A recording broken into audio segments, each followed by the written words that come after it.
Well, greetings and salutations, Series 7 test takers. This is the Series 7 guru coming to you from my studio in fabulous Las Vegas. Uh, Shout out to those test taking weekend warriors. This is an explication request here on Sunday Fun Day. This is QID 1468212. We will help you with any question from any vendor. It's just easier if it's Kaplan. The best free supplement to your paid study materials is my YouTube channel. But if you are looking for a paid supplement, the Kaplan Q Bank is a great value. It's about $60 with my 10% Guru 10 discount code.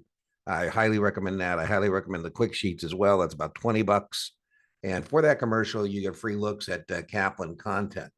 All right. So this is an investor with no other positions sells for DWQ June 45 calls at 4. So I highly recommend that what you do is underneath the option leg, not testable, but that's what we call that. What that is, that's an obligation to sell at the strike price. So I have an obligation to sell 400 shares. There's 4 contracts there. So, and I'm getting 4 points. The main point here is I'm an idiot because for this 4 points on, 400 shares, I'm taking unlimited risk. Very testable. The calls are exercised when the stock is trading at 47 and a quarter.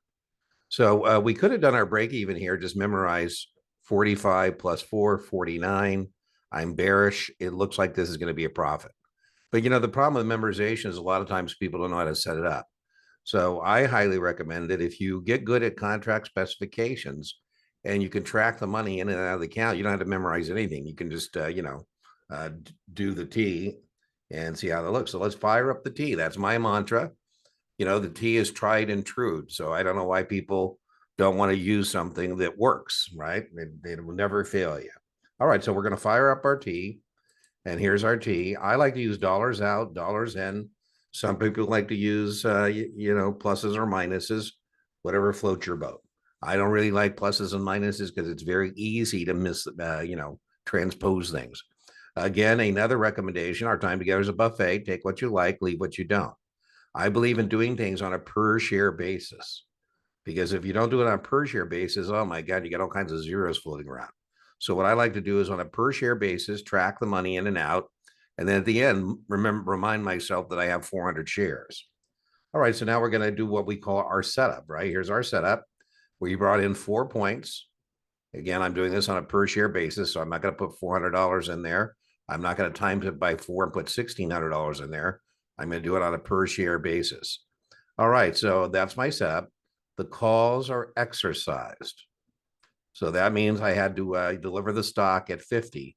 Now it says no other positions. So that means I'm going to have to go out in the open market and I'm going to have to buy the stock for 47 and a quarter, right?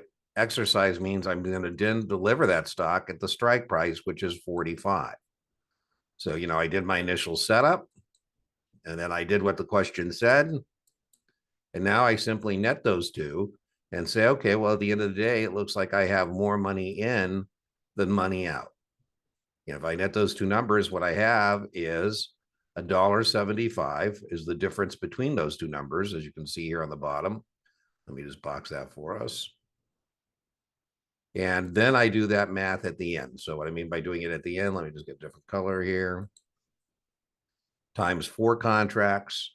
And then remember, each of those 4 contracts represents 100 shares. That's called the multiplier. And so the answer to this question is that we have a $700 profit. So hope you found that helpful. I've got a couple more requests here over the weekend. I'll work on them, get them done by Monday for you.